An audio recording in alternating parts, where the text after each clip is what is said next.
Ladies and gentlemen, boys and girls, worshippers of all ages, welcome to YouTube.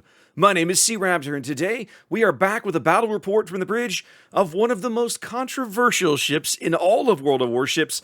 This is Tier 10 Premium American Super Cruiser, USS Puerto Rico. It's been almost 2 years, well, right at 2 years, I suppose, since the giant, great Puerto Rico debacle of 2019 stormed through the game, and Wargaming has made some changes, tweaks, dare I even say improvements to the Dockyard system since then. But Puerto Rico is the original Dockyard red-headed stepchild, the ship that even today, just taking it out of port, will get you downvoted and cost you karma points in many battles. I was speaking to a friend of mine not long ago, and he was detailing for me, he was playing his Puerto Rico in the current season of Ranked, which is strictly Tier 10, and he was like, yeah, man, I'm having a lot of fun. I said, why specifically that ship? He goes, because of the salt I can farm with it. And I thought, all right, I gotta try this. And so here we are, spawning onto the north side of Shards in Puerto Rico. I'm going to take a quick shot of this Venezia here, and then we'll get back to talking about the ship. I had HE in the barrels, but one of the things that I do with my Puerto Rico and my Alaska is that I make sure to take one of the American captains that has the 75% reduction in reload speed for expert loader, so that I can take shots like that. What is a Puerto Rico exactly? A Puerto Rico is essentially a bigger, beefier Alaska, right? That's basically what this ship is. The trick is that she has a significantly larger detection radius. Her armor scheme is solid, but not quite as ridiculous as Alaska's, with some of the particular extra plate Alaska has hiding around in her armor scheme that doesn't always show up. And she has more guns, right? I've got 2 stern turrets to go instead of just Alaska's 1. Now, one of the things that, you know, if you play a radar cruiser on a map like Shards is, hey, let's try to hang towards the middle of the map. You see there, I take 2 quick early fires from the enemy Harugamo. I decide I don't want to put up with that because Puerto Rico, like all super cruisers, burns a little longer. She takes a little extra fire damage that she otherwise wouldn't, simply because of that particular the way that the fire coefficients work, and so on and so forth. I pop my radar, trying to flush these guys out of the cap. I know they've got at least 1 destroyer here. Earlier, I called out the Marceau. I didn't know the Harugamo was here until I started moving up. Well, my goal at this point is just kind of push these guys back off the cap, get in some cheesy chip damage here. At the moment, I'm going to use this Shimakaze smoke to push in a little closer, just to be a giant nuisance to these guys. One of the things you're going to see me do over the course of this match is that I'm essentially never going to leave the middle of the board. On a map like Shards, especially in a radar cruiser, this is the play for you. And I look across the opposing cruiser lineup, right? I see a Venezia, I see a Smolensk, I see an Annapolis, and I realize I'm kind of a predator in this situation. There's only one enemy ship on the opposing team, the Satsuma, that is a real, honest-to-God threat to me. And so, I decide between the radar, the hydro, and my 12 barrels of HE and American piercing, I'm going to hang out here near mids, back up my destroyers, and make sure that we own this cap as long as possible. I duck into B, start to pick up the cap there. I'm not going to be able to hold it. What I am going to be able to do is send a message to that Annapolis. Hey, dude, you and your fancy burst fire mode, do not frighten me. Challenge me, and I will own you. And by shaving half his health off in 1 salvo, I hope he has gotten the message. But, as we're going to see later in the match, he really didn't.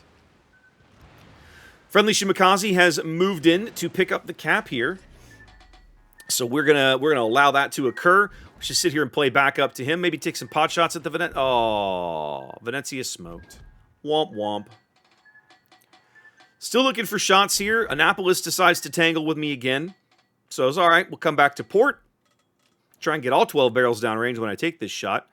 He's even doubling down on the air by turning in while he does this. He actually blind fired. He didn't know where I was for that shot. But I overlead him just a bit. I don't get any big citadels out of the salvo. A couple of pens, a couple of overpens. 5 minutes in, we're down 2 ships. I'm not exactly sure. Looks like, yeah, the Yoshino and the Holland that went to A got massacred. Everybody else hanging out in this gap between B and C. The opposing team largely playing to the south, playing on the south side of the lawnmower blades, as my good buddy Lord Zath would call them here, in the middle of Shards. This Marceau has decided that he doesn't mind getting shot. All right, well, fine. I'm happy to oblige. I'll take about a third of or a quarter of his remaining health there in that salvo. Now with the Smolensk targeting me and the Satsuma angling for a shot, actually the Satsuma has no shots from his position behind that island. I'm going to move up a little closer just to kind of deny the Smolensk shots. He's going to have a harder time getting shells over the island as I push up here a bit. One of the things that really defines this game for me is how passively the opposing Satsuma plays and lets me get away with pretty much anything I want here in the middle of the board. I'm going to highlight this again in a minute. You're going to see more of this. Puerto Rico is, at its core, it is a bigger, beefier Alaska, more guns, more health, bigger hull, but worse handling, yes. But she's almost like a little pocket battleship, right? There are very few cruisers that this ship fears. Stalingrad, perhaps. Maybe some of the Tier 9 German, battle cruisers, super cruisers, like a Siegfried and Eiger, which you're not going to run into in this ranked season, but if you were in a random game, perhaps. Again, because closing with, if you were to close with a Puerto Rico, those ships have got that torpedo uppercut punch. But very few ships Puerto Rico really fears. Battleships, yes, but cruisers, not so much. And I think a lot of cruiser players don't see these ships. If you see Puerto Rico, you basically have to treat it like an Alaska. His dispersion is worse, and you're probably seeing that over the course of the game, right? I'm not able to do some pinpoint salvo work the way that Alaska frequently can. But you're making up for a little bit of that with a volume and a little bit, and you are bringing some other tools to the fight, mostly the larger health pool. Well, we're up a ship now. We own the middle of the board. At this point, it's literally on the enemy team to make a play, to do something. So, again, the whole game I'm kind of spending driving in circles here behind this island on the western side of the cap. And honestly, right now, I don't see any reason to change that strategy. My destroyers are playing pretty well. Things are going okay. My friendly Hanover, unfortunately, is not going to be able to salvage his ship. He's kind of driven it in the middle of the board. He's getting focused a bit by the Smolensk and, well, everybody. So that's unfortunate that he's not going to be able to salvage his ship. They're going to keep focusing him out. He'll go down here in just a few moments. But what's really going to save this game for me, and I can't believe I'm going to say this about a ranked game, is the friendly gearing and the friendly Shimakaze. The Conde, you see, is charging down the 7 line, broadside to the Annapolis in front of me, who has just popped his fancy burst fire mode. Watch the Conde health bar in the top left. Watch what happens to this guy in the next 10 seconds. I'm waiting for it. Oh, actually, it might be the Satsuma that wipes him out. There he goes. And bam. Just like that. Wrecked. So now, down a ship, down about 50 or 60,000 health, it's on me and the destroyers to figure out how to salvage this game. Now I'm going to pause here for just a second so I can kind of talk you through my thought process. The first thing I know is I've got to hold B. I can't let them into B, or at least not let them into B cheaply. If they're going to push in and try to cap B, I have to make them pay for it dearly. The other thing is I have to avoid getting shot by the Satsuma basically at all costs. The Annapolis and the Smolensk do not frighten me, but I cannot afford to get shot by this battleship. Then the Satsuma, at the moment, way over on the 3 line, looking like he might be trying to push a little wide. Luckily, I'm already pointed at the middle of the map, so my next direction, that's all right, get some speed on, let's get into the middle of the map. We're going to keep this island between me and the Satsuma. We're going to force them to come to us if they want to win this game. My friendly gearing does us a huge solid. He picks up the kill on the Marceau. As he plows south, he's going to head back down to the A-cap to back-cap these guys while the Shimakaze and I play here in the mid. The other thing these destroyers, my friendly destroyers, God bless them both, are doing, they're allowing me to mostly keep tabs on the enemy team. I can see all 3 enemy ships right now, but they can't see me. Well, they can technically because the Annapolis is nearby with his hydro up. They can't shoot me, though. I've intentionally moved up to this position a little close to the island to deny these guys any kind of cheap shots, pot shots they might want. Yes, the Annapolis has me on hydro. They know exactly where I am, but they can't do anything about it, and that's the key. At this exact moment, that information is not doing them any good. With 10 minutes to play, my plan, we've got a 70-point lead. We have a cap advantage. We're way down on HP, but at the moment, my plan is force these guys to play my game while my destroyers keep things lit, work them over. My worst fear is this Satsuma turning and charging up the 3 or 4 line and coming in behind me. Luckily for me, that guy isn't smart enough to make that play. Because if he had, this would be a loss. Spoiler alert, it's not a loss. Smolensk seems to think he's going to get out here, maybe do a little shimakaze hunting. At a minimum, he's using his hydro to screen for some of those torpedoes that are coming in. The Annapolis is trying to swing wide. It looks at first like I think he's going down for the gearing.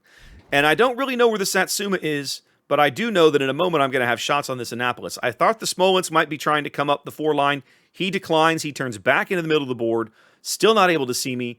The Annapolis, however, has turned back to the west. In just a moment, my secondaries are going to go off. That's the first inkling that I have of where that dude is. Because I'm not really paying attention. I'm still looking at this Smolensk thinking, what is he doing? What is he doing? What is he doing? Now my secondaries go off. I'm like, oh. The Annapolis is here with his burst fire mode, which doesn't hurt me nearly as bad as he would like because Puerto Rico's armor is pretty solid. But the return salvo that I dump on him definitely leaves a mark. Remember, guys, Annapolis, as good as she is still just a regular Des Moines-style heavy cruiser. She has regular heavy cruiser armor. She cannot sit broadside to these 12-inch American piercing shells. And yeah, I effectively 2-salvoed that guy. It just took me a while. The salvos were very, very widely spaced. If you remember the big 25,000 point one I put on him earlier, well, I took the remaining 25 right there at the end. With the gearing now in A, the opposing Smolensk is moving up to get into B, and I decide, you know what, I'm going to let him have it. I don't need to be sitting up here in his hydro range where he knows exactly where I am. They can have the cap. I have a ship lead where if once we flip A, we're going to have a cap lead. I'm okay with this. The health gap is narrowed somewhat, and still, we're between the Shimakaze torpedoes, the spotting, I have a pretty good idea where both enemy ships are. All I have to do is bide my time. Sitting here in the middle, I am the spider in the web trying to guard the cap, and now with 2 caps, they're going to struggle to make up ground. They simply don't have the board pieces to make the cap inroads they really need. I pop a radar here for information. Largely, I want to know where everybody is. The gearing to the south has laid out an absolutely gorgeous torpedo salvo on the opposing Satsuma. You might have missed it, he took 1 or 2 Shimakaze torpedoes not long ago. Right here, he's going to take not 1, 2, 3, or 4, but 5 gearing torpedoes and get stuck with 2 floods. He's going to try to heal through it, but he's going to really struggle with that over the next 40 to 60 seconds. Smolensk knows he's under radar, doesn't know where I am. Radar's about to go down. There we go. We're going to keep sight on the Satsuma because the gearing can now see him from the south, but we can't see the Smolensk. The Smolensk has decided, I think he's finally figured out, look, I'm not going to win this game sitting behind this island. So here he comes, and let's see how this engagement plays out. Smolensk, of course, notoriously hard to citadel, and right there I land 9 shells for 8 overpens and, shockingly, a citadel of my own. I've got an angle to this guy. His AP will make good inroads against my remaining health if I allow it to. So I'm going to try and take as many of these salvos on the angle as I can. The Shima sneaks a torp in to kill the Satsuma, and I shove 12-inch shells right down the throat of the Smolensk for a quick high caliber and a nice little game here in Puerto Rico. All I had to do was play patiently, know what shell type to use, and shockingly, again for ranked, let my destroyers do what they do. I'm showing you guys this video for a couple of reasons. One is I think a lot of people, Puerto Rico is a rare enough ship, not a lot of people really understand kind of what you've got going on. Essentially, when you see a Puerto Rico on the opposing team, particularly if you are a cruiser, you need to treat it like a meaner Alaska, because that's really what it is. If you're a destroyer, same thing, right? She still has the 10-kilometer radar. She's just 12 barrels now instead of just 9, and that thing can absolutely mess you up if you disrespect it. If you're an opposing battleship, you also kind of have to understand what you're getting into. If the Puerto Rico plays smart, you're going to have a hard time with that guy. His armor scheme is resilient enough, and he's got enough range to kind of be a bit of a jerk. He has to really screw up to give you the big hits that you're going to want, like most super cruisers. So you kind of have to rely on your destroyers maybe to force him out of position, your cruisers to burn him down. And fire is one of the big vulnerabilities of this ship. If you have a Puerto Rico and you're considering playing it in this ranked season, I give you 2 thumbs up because I've had a lot of fun games in this ship this ranked season. I think she's a really solid pick, and plus farming the salt and the karma, the negative karma, is always amusing. Anyway, guys, there's our quick battle report for the day. Hope you enjoyed that. Wash your hands, be safe, and I'll catch you next time.